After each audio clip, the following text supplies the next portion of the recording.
everyone, how's it going? It's Liz from the growth team at Tiffany Foundation, and welcome to Community Conversations. So this is an opportunity for you, the community, to hear from contributors from within the internet computer ecosystem, as well as ask some questions live. So in this talk, senior researcher Ognian Maric is going to give a brief introduction to TLA+, which is a popular verification tool that's particularly well suited to lightweight verification. And he's going to show us how we can use it to analyze canisters and their interactions. To follow along, we recommend you install the Visual Studio Code extension if you don't have it already. So without further ado, I'm going to throw it over to Ognian to kick things off. Feel free to take it away, Ognian. Thanks, Liz. So yeah, let me share my screen. That will help. So yeah, I'm going to talk about verifying canisters. So this talk is not going to be specifically about canisters. There will be some parts that are specific about canisters, but it's going to also be a general introduction into TLA+. So yeah, like Liz already said, you can play along. So this is meant to be highly interactive. So please do download Visual Studio Code while I'm talking. So I'm going to probably be giving like a 5-10 minute intro to this, and install the VS Code TLA+ extension. There are some sample models that are prepared for this. I'll code some of them live anyways, but you might want to look at them to kind of the finished versions. I'll paste this in the chat. Let me do that actually. So yeah, good enough.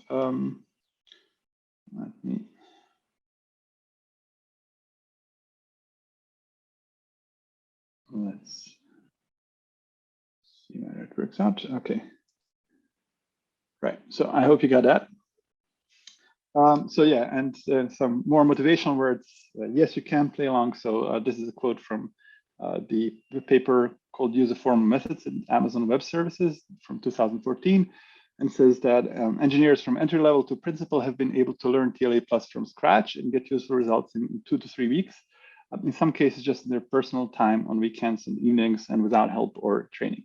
So yeah, you can do that as well. And yeah, go ahead and download it. Okay, so I'll just give a brief intro. I'm not assuming that you know anything about formal methods. I know that some people might have seen these slides already, but for the benefit of those who haven't. So I'll just try to give like a 10,000 foot view of formal methods. So what are they about? So they're generally about improving software quality. So you build a model of your software. It can be a hardware system as well, but let's say we're just interested in software. And you create a specification that says what your system should do, or what you expect it to do. And then you feed these things into a formal verification tool. And the tool spits out the answer yes or no. And if it's yes, then you can say that you have verified your system. What I do want to point out is that important thing is that the specification or the model or the tool, all these things could be wrong. So just because you verified the system, it doesn't mean that it really does what you expect it to do. So for example, in the specification, you could specify something which is not exactly what you meant actually, or you could forget to specify something, or your model could not really correspond to reality. So you might have made a wrong model and so on.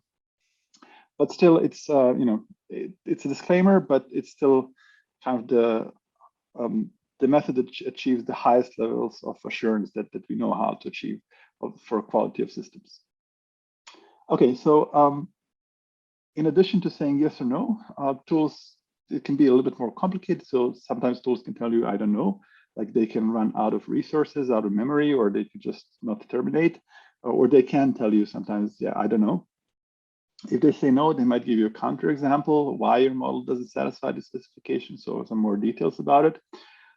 In general, tools may require different levels of interaction. So some might require inputs from highly trained personnel to do their work, and some might not. And in general, you'll see this kind of a trade-off in the formal methods landscape, where you will normally get you'll have to choose between expressiveness and automation. So the more expressive your system is, or your formal verification tool is, the less automation generally you're going to get. So at the high end of automation, but low levels of expressiveness, you'll have things like static analyzers. These can find basically a predetermined set of bugs like null pointer dereferences or things like that. At the other extreme, you have things like calc or Isabelle or lean. So these are highly flexible systems, but they, you kind of almost need a PhD to use them. And now this is simplifying a lot. So I'm going to tell you maybe some defendable lies rather than the full truth. But at more like the automation end, you have tools such as Alloy, Rodan, and TLA+, which is a tool that we'll be looking at now. So if you want to actually look at the tools in detail, we have actually compiled like a catalog of formal methods tools. So you can also hop to this link and check out a bit more, or learn more details about different form verification tools. So the question is, well, what is TLA particularly good for? It's not not the most expressive tool in the world, but it can express some systems quite nicely, I think. And I think it's good for analyzing like high-level designs of concurrent systems, of distributed systems, and generally of systems with a lot of non-determinism. For example, if you have a system that if you're modeling something like crash-resistant or crash-tolerant log, then TLA is a good choice because crashes can happen at any point in time, so there's a lot of non-determinism there. What I think it's less good for are things like code level verification. So it's not really good to reason about code itself. It's more about the design of code rather than the actual code. If you have things like encryption and so on, I think it's also not usually not the best tool. If you have complicated sequential algorithms, I think it's also not its forte. But these are my opinions, not the ones of my employer. Okay, so what does it look like at a high level? So you remember for a tool, you had to specify a model and a specification. So the models that TLA Plus supports are those of infinite state machines. Can be finite, in practice they'll be finite, but in principle, they can also be infinite. So state machines are straight transition systems.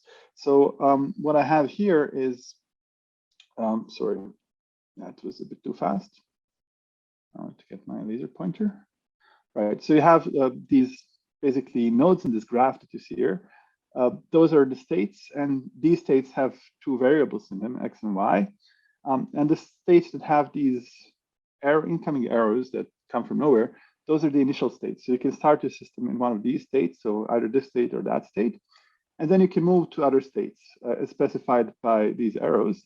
So from this state, you can move either here or here.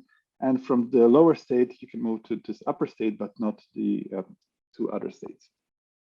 And how you specify these systems is first you specify an initial predicate.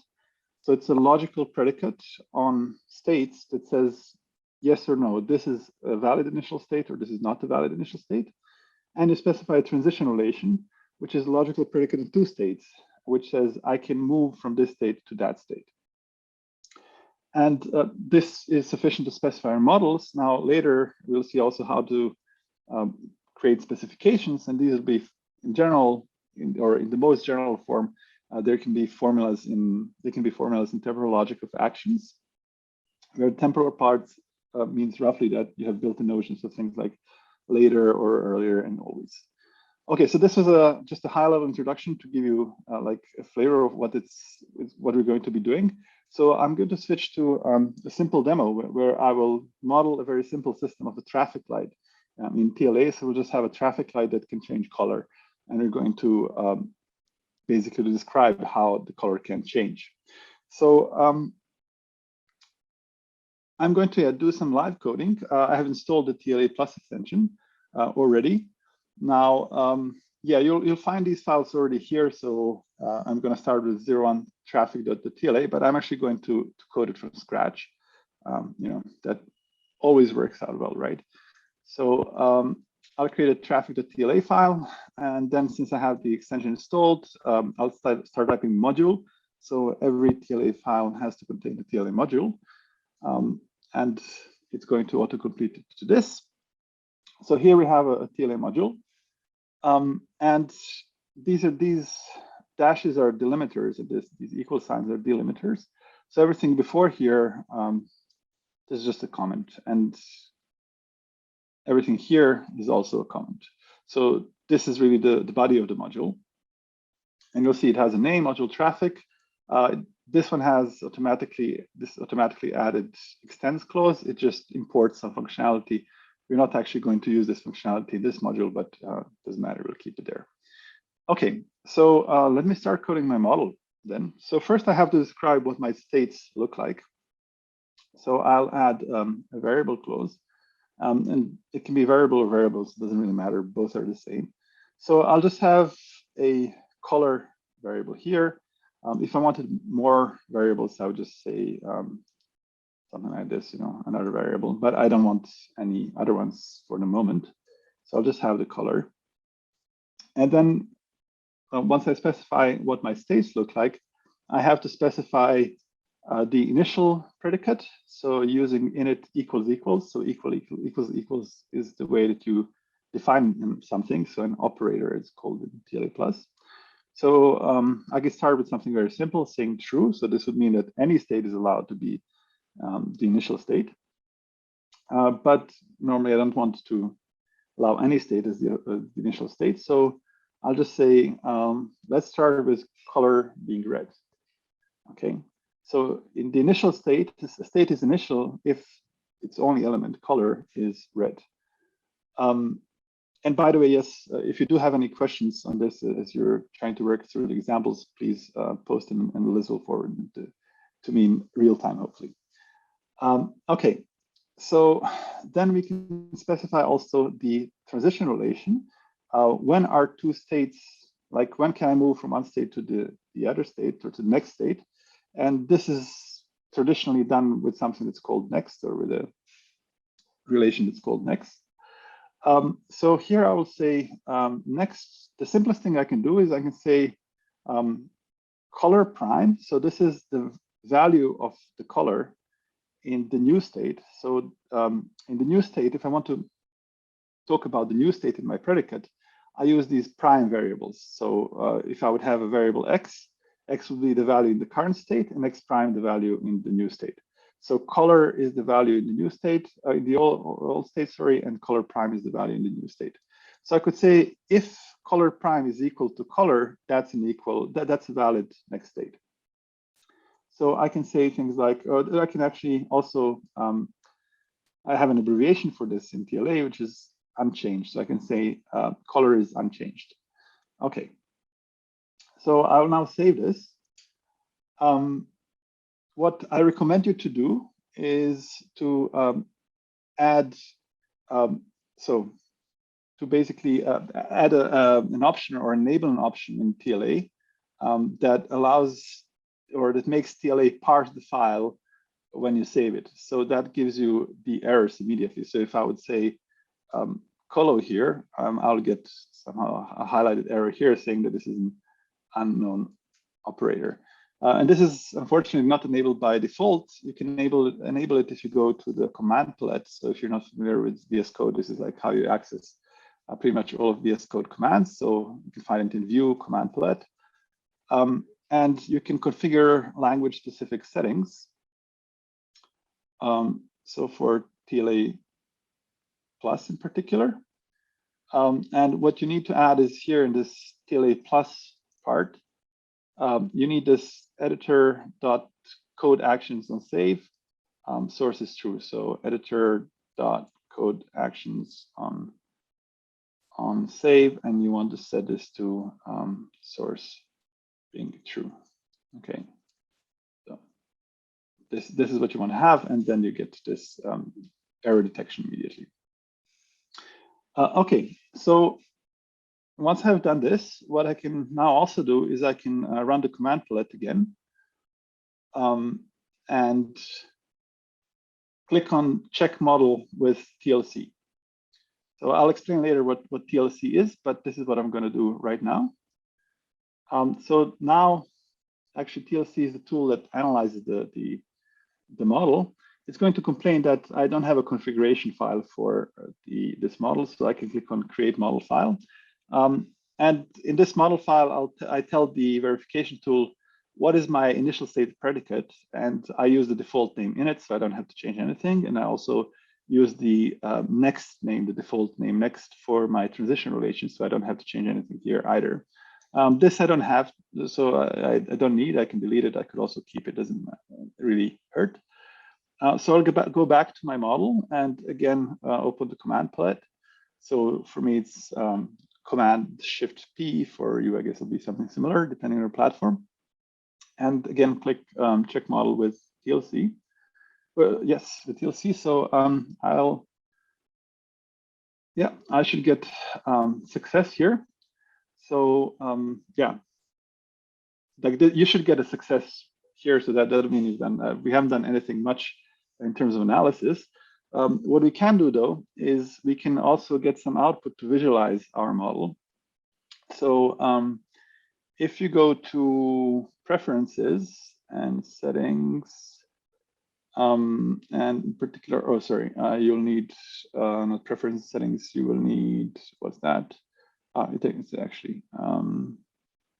So we want to get TLA plus, right? Or TLC options. You want to find that.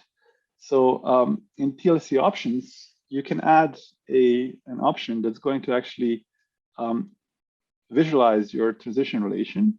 So you can add this -dump dot, and then you can give a file name, but you can also make the file name dependent on your model name. So this dollar brackets, dollar braces model name dot dot, it's going to create a dot file. And now I've already installed a viewer for dot files, so I can go and open. Once I ran TLC, I actually got this dot file here. So I can now preview this, and I'll get a visualization of my system. So my system is very simple. It has a single state that's initial. Initial states are marked with this with gray color, and it just loops in that state. That's pretty much it. Right, so it's not a very interesting system. Let's make it a little bit more interesting. So let's make it switch colors. So I want to have, so enable to switch from red to green, let's say, and it's from green to yellow, and then from yellow to red. So I'll add a turn green predicate here, and I'll say, well, if the color is, the color in the current state should be red, and if the color in the next state is green, then this predicate satisfies my transition relation. And instead of unchanged color in next, I'll say turn green. So this is going to be my next relation. Now I'm going to actually, before I run this, I'll just rewrite this a little bit, so to make it look a little bit nicer. So instead of A and B, so this is a logical predicate in TLA plus, so this is the logical end. So you know, if you would write this something like this in a programming language, in TLA it's A and B. So instead of writing A and B in this form, you can also write it in an indentation sensitive way, where you indent the and the same way. So you can write something like and A and B, and this means A and B. This is not so helpful with small formulas, but once you get bigger formulas, it can make it a little bit easier to see what's happening. Okay, but so I'll just use that because we're going to use this later, just to get used to it. And I'll say, so this basically, again, this means my predicate is satisfied if in my old state, the color used to be red, and in my new state, the color is green. Okay, so I'll run the command palette again, check model with TLC. So I'll actually get should get an error now. I'll explain this later. Okay, I do get an error. It says deadlock reached. So I'll show you visually why this is the case. So again, I'm going to look at this traffic.dot file that was generated, and I'm going to preview it. So here's what's happening. So we have this initial state where the color is red, and from there we move to a state where color is green. But from here we have nowhere to go. So our system is kind of stuck, and the analysis tool will recognize this, and by default it will report this as an error. So you can think about a built-in specification that says the system should not deadlock. I could turn this off. There's an option to turn this automatic checking off, but actually what I'm going to do instead is I'm going to change the system such that we have this actually turns from green to yellow and from yellow back to red. So I'll have now a turn yellow predicate that says, well, if the color used to be green, now we can set the color prime to yellow. So again, I'm being a bit loose with my language. What this really says is this is a predicate over two states where it's satisfied if the old value of color was green and the new value is yellow. But kind of intuitively, what we're doing is saying, well, we're changing the value of the color in the new state to yellow. And we'll have a turn red. So we'll say if the color in the old state is yellow and the color in the new state is red, then we're good. And now in the next predicate, we can say, well, we can either turn green or turn yellow or turn red. Any of these things is fine. So this means turn green or turn yellow or turn red. So I could write something like this, turn green or turn yellow or turn red. Again, I'm going to make use of this annotation-based logical clauses to say, well, either of these things is fine, either turn green or turn yellow or turn red. So let me save that again. And now I can click here on check again. I could also go through the command palette again, view command palette and check with TLC, but here there's already a button. Now I get a success. I don't get this error. Remember, you used to get this error. Now things are looking a bit better. And now if I look at my traffic.dot, so I look at my graph view, you'll see that this is what my system looks like. So I'll start from the initial state where the color is red. I'll move to a state where color is green. And then I'll move to a state where the color is yellow. And from here, I can move back to the state where color was red. So yeah, you'll see that from every state, I can move to a different state, so I never get stuck. So this is why I don't get this error that we have a deadlock. Now, we haven't specified any properties. We haven't said what this should do, but for now, it doesn't matter. We'll move to a different example where it'll make more sense. Okay. One thing that you can try as an exercise now, actually, I'm going to give you a little bit of time, is that depending on the country where you come from, this may or may not make sense. So in some countries, the traffic light will not move from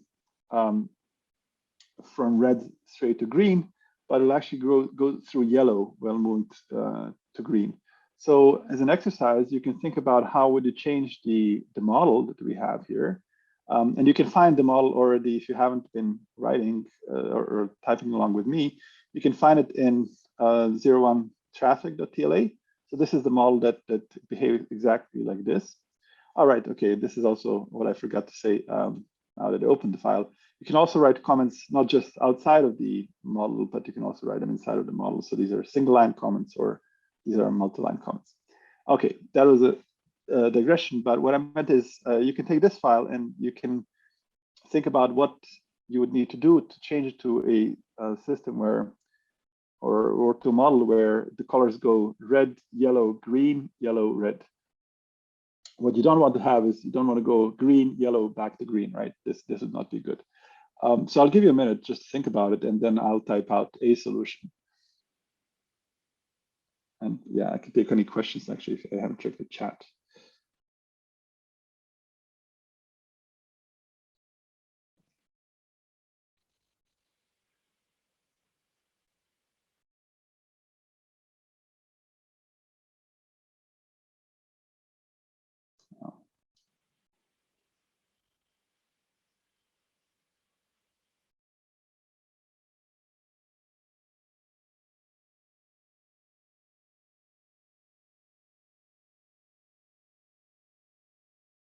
Okay, right. So as a hint, you could add the different variables. So that's what I'm going to do. You can come up with different solutions. But one option would be to add a variable that says previous, like what was the previous value of the color, such that you can remember that you don't go from green to yellow back to green. But if you are now at yellow but used to be at green, then you go all the way through red. Okay, so I'll add this variable, and then let's see what we need to change. So I'll say, okay, from turn green, well, you don't actually move from red to green. Now we move from yellow. So the condition should be now that we are in yellow, but we shouldn't always move to green. So we should only move to green if previously we were at red, right? If I turn to yellow, now this is fine. But what I also want to do is I want to condition the new state that it kind of remembers where we came from. So the previous version of the new version of the prev variable should be what's the current color, right? So, well, okay, there are actually two cases. We can either move from green to yellow or from red to yellow. Let's actually write it out, and then we can condense it. So here I'm going to make use of this syntax, this indentation-based thing again. So I can say either the color is green, and we'll say that new value of previous is also going to be green. Sorry, okay, this is, I need a bit more. Okay, so something like this. So we have these clauses. This should hold, so all of this should hold, and this should hold. And this is a disjunction. So either the color was green and the new value of previous is also green, or color was red and the new value of previous is also red. Okay, and the new value of the color is yellow. So this is now the most complicated piece of definition here. We can actually now condense this to say, well, actually, we can see that previous should be whatever color is currently is, right? So we can delete these lines and say just previous should be the current color. And now we're left with either color is red or color is green. So we can write it like this, or there's a shorter way to do this. We can say the value of the variable color in the pre-state is in the set red and green or green. So it's not in yellow, but this is how you write a set. So you write a set just using curly braces, and you use \in for set membership. So you say if this value was in the set, so either red or green, then in the new state, the previous value should be the current value of the color, and the current value of the color should be yellow. Now we also want to change the turn red. We want to say, yes, if color is yellow, we can turn to red, but we don't want to go red, yellow, red. We want to say previous has to be red. Okay. So hope that's okay. Now we're going to rerun the model checking here. So I'm going to go again, run the command palette, check model with TLC, and I should get an error again.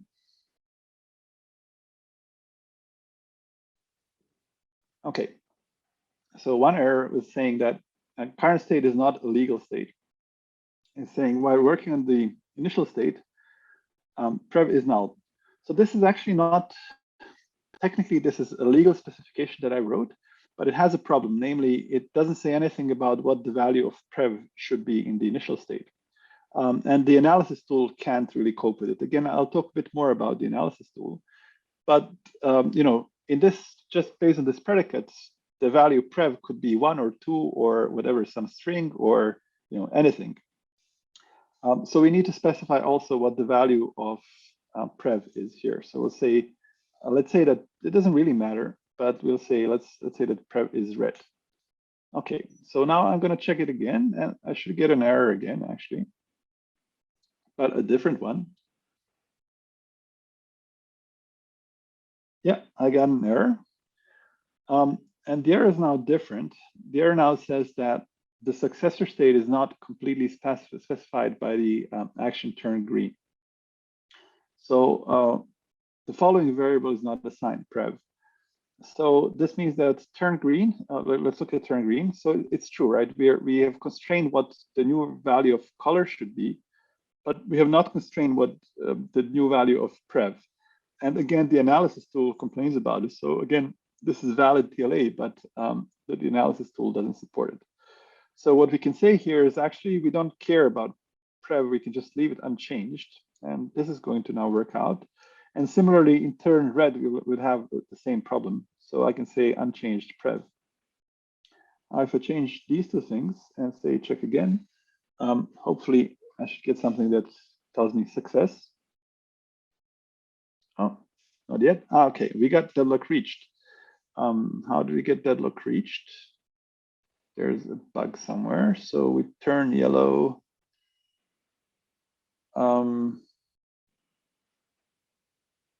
Okay, we turned yellow, we have then turned green, and then we have turned yellow, and previous was green. Okay, so in turn,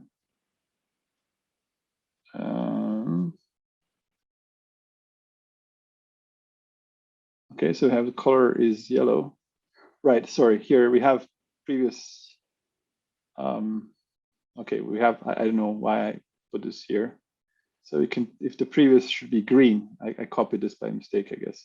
So if I want to turn red, the previous should be green. The previous should not be red.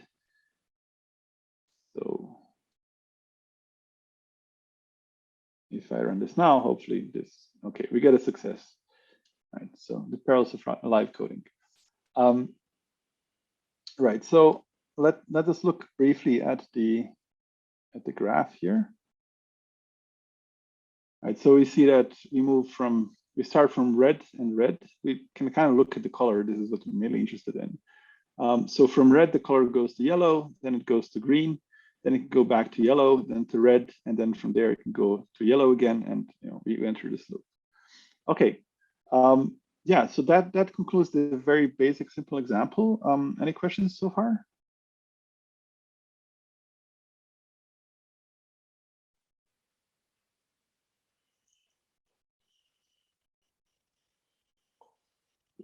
Okay, if not, then we can move to a bit more talking. So I have run this TLC command a few times.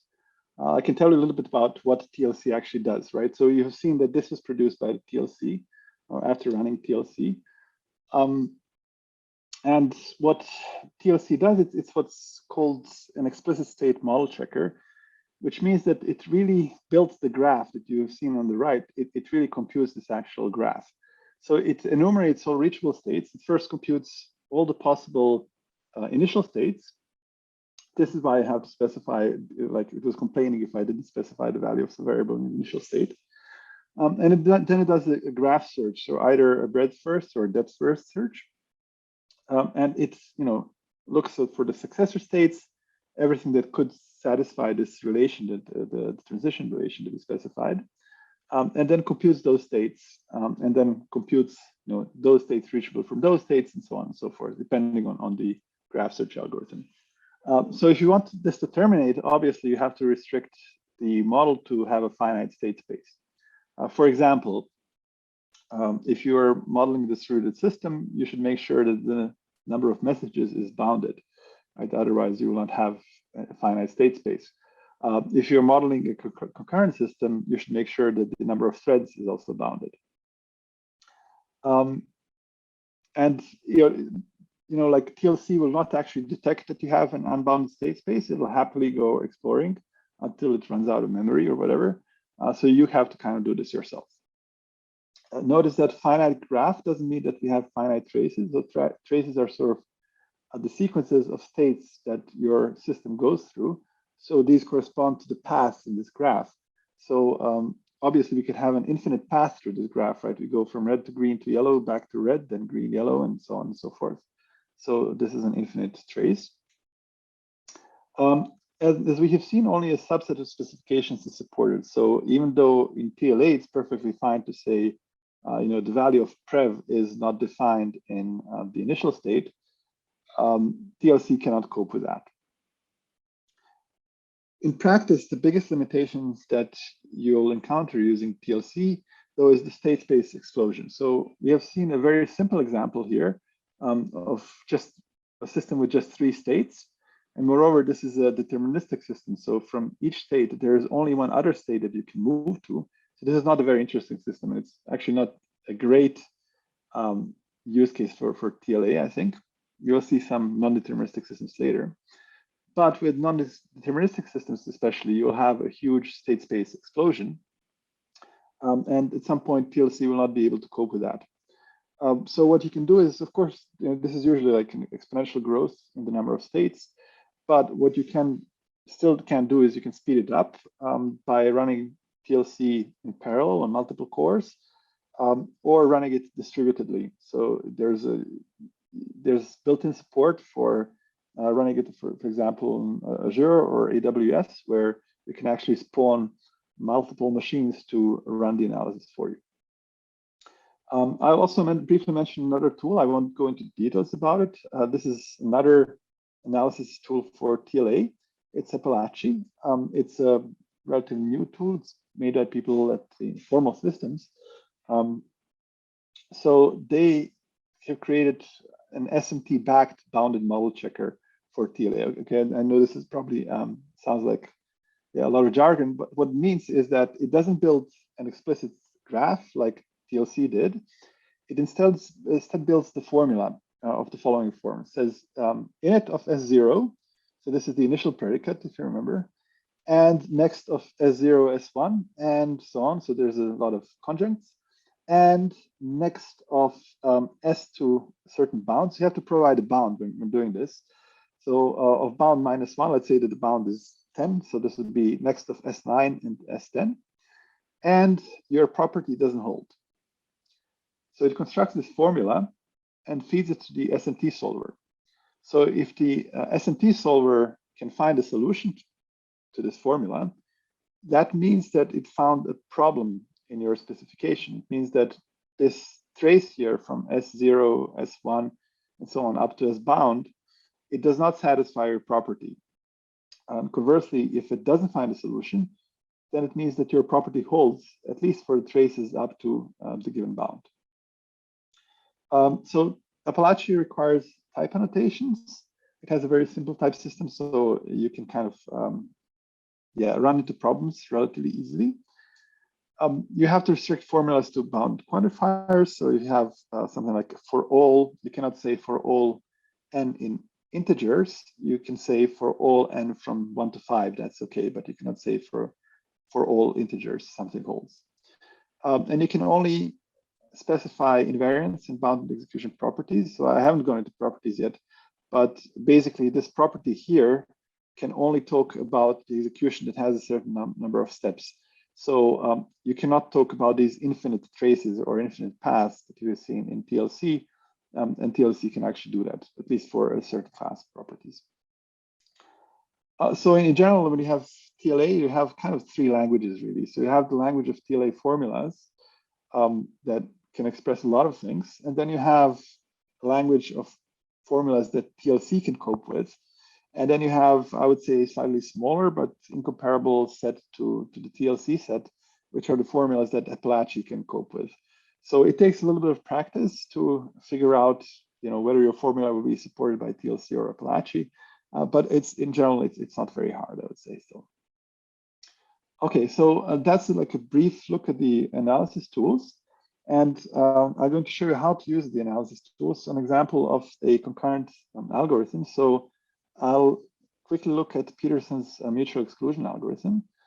So I, of course, don't know Petersons algorithm by heart, but that's why we have Wikipedia. I hope what happened to my Wikipedia. Yeah.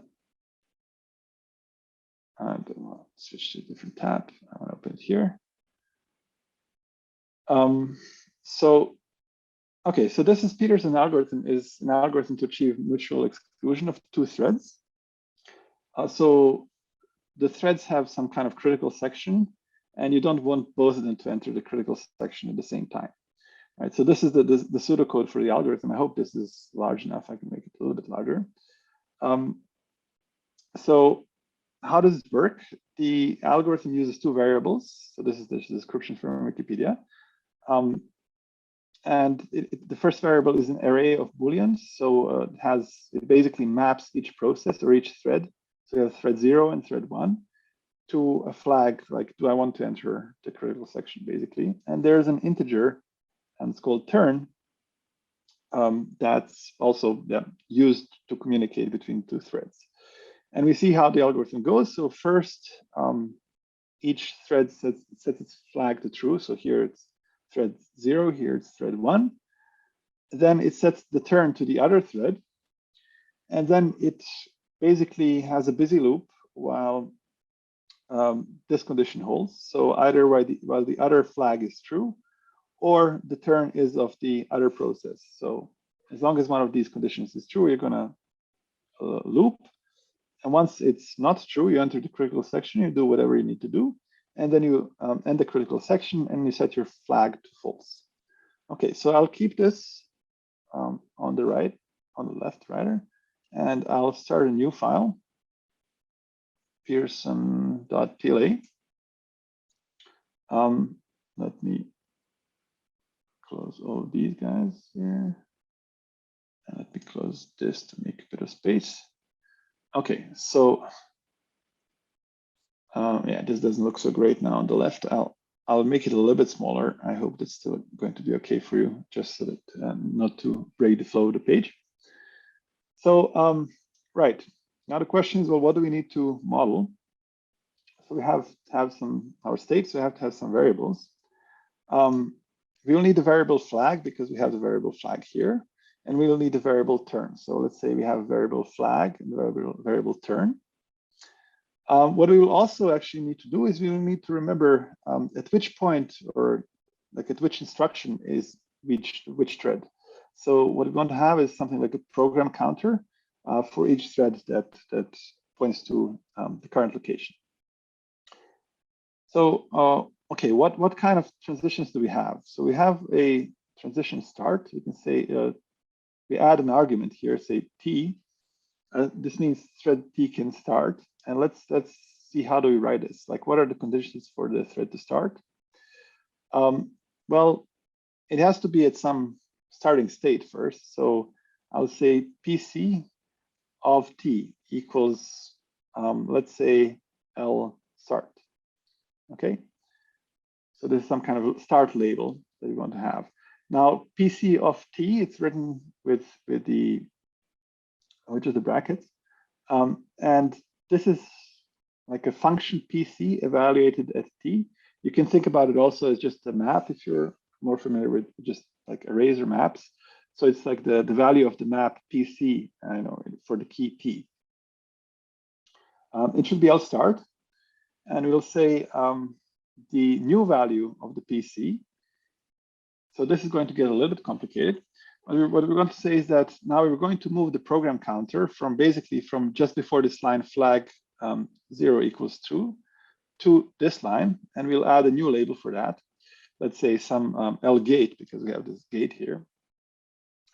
And this is slightly more complex syntax. It's going to be PC, the same as before, except now here's the bang brackets t. So except for t, it's the same function as before, the same app as before.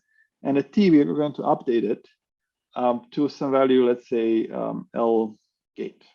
Okay. Now, this is not the only change we're going to make. Another change we're going to make is that we're going to say flag is the same, or sorry, the new value of the flag should be the same as the old value of the flag, except for this thread, it should be true now. Okay. And actually, we haven't specified the initial state, so I should have done that first. Apologies for that. So I'm going to say, what is the initial state? In the initial state, we're going to have the flag be map every element to false, so every thread to false. Okay, so I'm going to say flag is, and now this is like a syntax for a function or a map. First, I'm going to need some kind of a set of all threads. So I'm going to create this thread. So I'm going to create a set of thread IDs, and I'm going to say, let's say this is a 0 and 1. Like these are the IDs that I had here. So for every thread in thread IDs, this is the syntax that says I'm going to map this to some value. I'm just going to map it to false. So it's like a syntax for the map. So hope you can make sense of that. For the PC, we're going to have something similar. We're going to say 14 TIDs, we're going to map it to L start. Okay. And for the turn, let's say we start with turn equals 0 for now. Okay, so I'm just going to tidy this up a little bit, because if I write the model like this, if I just have a typo, I write statter, I won't get any kind of error here. So what I prefer to do is just add some constants here and get some kind of checking. So I'll add something like L start is L start and L gate is L gate. So this is just a trick that I like to use. And now I say L start, and except this is L gate. So now if I save this, if I have a typo, I'm going to get the wiggly line here saying that this is an unknown operator. So this is just an engineering aid. Okay, so I have start. Then what I also want to have is now I'm at the gate, and now gate of t. I'm going to create another definition for this. So let's say I'm going to assume the time, or I have to be at L gate for this to work, or for this to be enabled. And now I'm going to change the value of the turn to be something else. Like, what should the value of the turn be? Well, it should be the other process. So let's say I write the auxiliary definition other. I'll say other of t is, well, just 1 minus d right now, because it's the kind of trick to get to the other. Oh, sorry, I need double equals here. So if I just write equals, it's going to be a problem. Okay, so now I'm going to I have an error here, and it says couldn't resolve infix operator symbol minus. So minus is not built into TLA plus. I need to import the module integers to actually be able to use subtraction. So if I say extends not just TLC, but extends TLC and integers, then I get access to minus. So I can say other t's 1 minus t. So if the new value of turn should be now other t, and I can copy this line. So we need to change the program counter. So it should be the same as it was before, except here now it should go to, let's say, L wait. And I'll add a new label for the wait state. Okay. So here actually, if I will now later run this with TLC, TLC will complain. And it will complain for similar reasons that we had before. And that's basically that we have not specified the value of the flag in the new state. So I'll immediately add this unchanged flag, because we're not changing the flag. And up here, we actually didn't change the turn. So I'll say that unchanged turn. Okay. Right. So this is now the definition of basically of this step that's now highlighted on the left. So for both of these t, so for whichever t. Now I need a definition of this busy while loop. So what this is really saying is that I should not move here until this condition is violated. So instead of writing the while loop, what I'm going to say is I'm going to say have a wait that's basically going to not move to the next state until the flag is violated. So if I'm in the L wait state, I want to move to the critical state. So I'll copy this and say L critical. And now again, I don't have critical here, so I'll add it. Critical is L. Okay. So this is where I want to go. Now, I can only go there if this condition is not satisfied. And namely, I want to say, I can say things like not the condition. So this is the syntax for not. So I can say it's not the case that flag of the other process is true. And the turn is of the other process. Right. So as long as this is not the case, I cannot execute this. If this isn't the case, or as long as this is the case, I cannot execute this. But if it's not the case, then I can execute this and I can go into the critical section. And I don't change the variables turn or flag. And I'm going to introduce a new piece of syntax here. So I can go to say unchanged angle brackets flag turn. Okay, so this is, what is this? So this is actually a pair in TLA syntax. It can also be a sequence. So there's no real difference between sequences and tuples. So it just says that this pair is unchanged. So each of its components has to be unchanged. Right, so now we have entered the critical section. So we've kind of modeled everything up to here. So all of this in one go. And now I'm going to go to the end of the critical section. So you could say we can end this.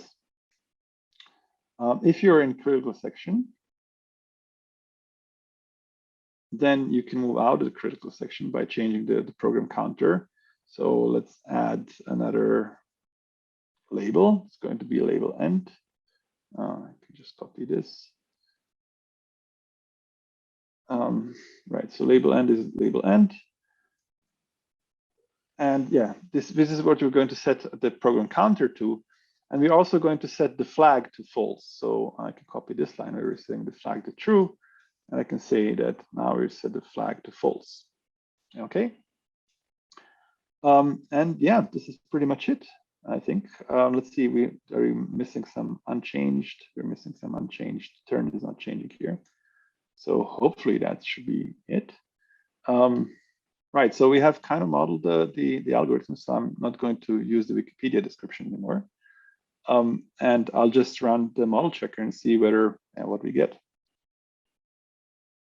We get that the configuration file doesn't exist, so I'm going to click on create. I'm going to create that. Okay, and check model with TLC. Oh, I have the errors. All right, okay, I forgot to specify the next predicate. So what should the next predicate be? So the next predicate, I'm going to specify it as follows. It's going to be either start of D or gate of D, or wait of D or end of D. Now here I've not specified what T is. So if I save this, TLA is going to complain and says, I don't know what T is. So I'm going to say, well, it's okay if this predicate holds for any T, right? So I can say exists T in TIDS. So this is the syntax for exists, so \E, T in this set. So if there is some T in this set, such as this one, when any of these things hold for this T, then we are okay. Right. So as a thought experiment, you can try and think about what happens if I say for all T in TIDS, this happens or this holds, and actually it's going to complain. But let's see what happens if you say exists T in TIDS. It should still complain actually, but we'll see why. Right, we have reached deadlock. So what happens is how have we reached deadlock? So I'm going to get an error here, an error trace, and these are very helpful because these tell me what has gone wrong.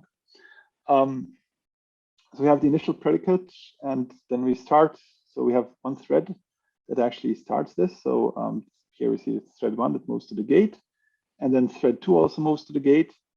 Then one of the threads sets the turn to the other one, I guess, and moves to wait. So thread 1 moves to waiting. Now thread 0 also moves to waiting. Thread 1 goes to the critical state. Thread 1 also goes to the end, which is fine. And now, it goes to the end. And now thread 2 here, we'll see that PC of thread 2 is now moving to the critical state as well.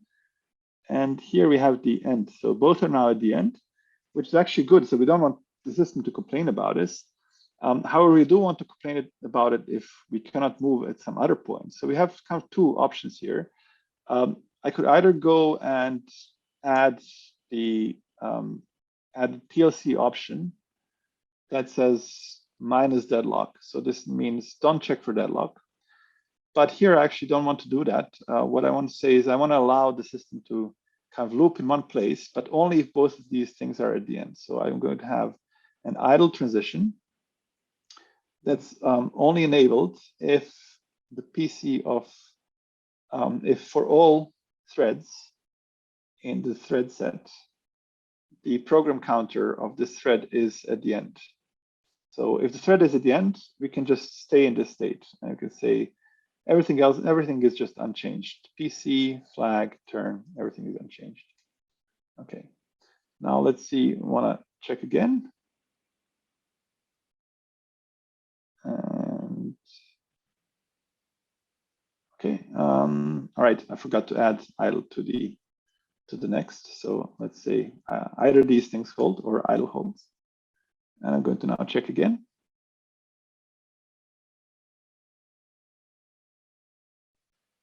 Okay, we got a success. So we don't have an error. However, we haven't really specified anything. So we haven't tried to verify that something holds. So I'm going to change that, and I'm going to add some properties. So we'll have a first example of a property. And the basic property should be that no two threads should be in the critical state at the same time. So the program counter, if the program counter of two threads is the same, two different threads is the same, then we have a problem. So not both in critical, I'm going to write a definition of this. So there are different ways you can write this, but this is one way. I can say for all T in TIDs, if we have that, for all two threads, so we need T1, T2 in TID. So for all, so \A, T1, T2 in TIDs. If the PC of one of them is critical and PC of the other one is also critical, PC of T1 is critical and PC of T2 is critical, then they have to be the same thread, right? So it cannot be, we don't allow any other case. So yeah, this might not be the most obvious way to formalize this, but hopefully you can convince yourself that it's a correct way to formalize this. Now let me add. Hey, Ogden, sorry to interrupt. Quick time check. We have like a minute left before we do have to wrap. So just a heads up. Okay, I'll probably need a couple more minutes, so I'll need to break it a little bit. But right, so I just wanted to show this because I think this is the important part. How do we check something? So I can change this invariant here and said not both in critical. So if I just add this invariant, I can check it, and if it would not be the case, so it should be the case, the algorithm should be correct. But if it wasn't the case, actually we have it. We have the, okay, sorry about that. So, okay, we have an error. This is not what I expected, but since we are running short on time, so sorry about that. Okay, I've tried to show you at least how you could check the something for this Petersons, so mutual exclusion algorithm. The question is also like, well, how does this help you with canisters, right? So if you think about canisters, canisters have both shared memory and message passing concurrency. If you think about an example where you have just a single canister and call a method, this method can go and actually request something from a different canister. And at this point, the method is kind of suspended. And what can happen at this point is that the user calls a different method, and this method kind of is now running concurrently. So M2 and M1 are running concurrently over the same shared state. Moreover, M2 could also go talk to C2, and then they would get responses. They could get responses at different times or in inverted order and so on. So we really have both shared memory and message passing concurrency. So since I didn't time this so well, perils of live coding, I can show you like the example of where you use it. I'll just give you like a 1 minute overview of this. So if you think about the governance in the ledger canisters, so we actually use this to analyze our interactions. So the ledger canisters has at a high level 2 different kinds of accounts, governance accounts and user accounts.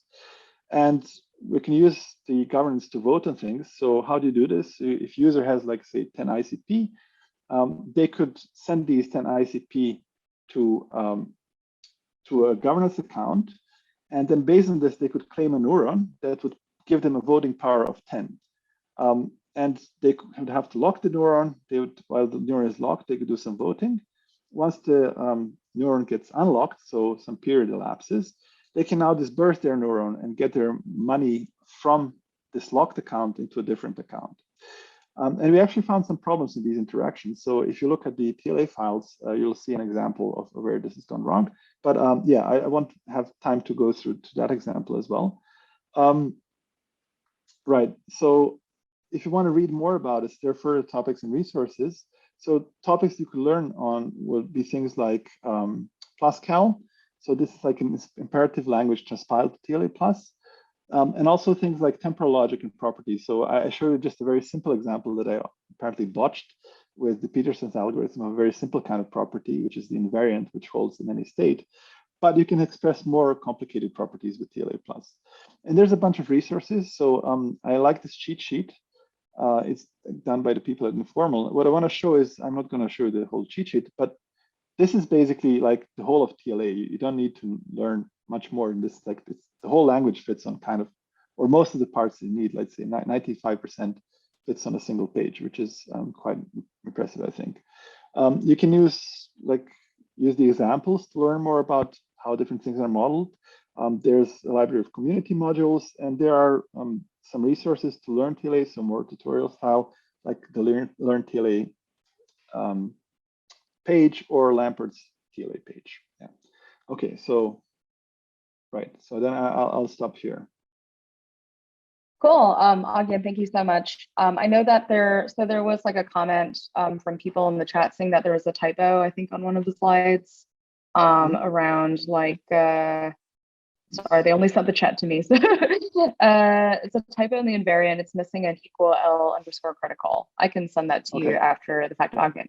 So if there's, I know that we got a little bit tight on time on the end, but if there's interest in doing like a supplemental session or something like that, just shoot me a message on Twitter and we're happy to arrange for that. So thank you, Ogden, for setting this up. It's very informative. Thank you to the audience for tuning in, and see you guys at a future community conversation. Bye.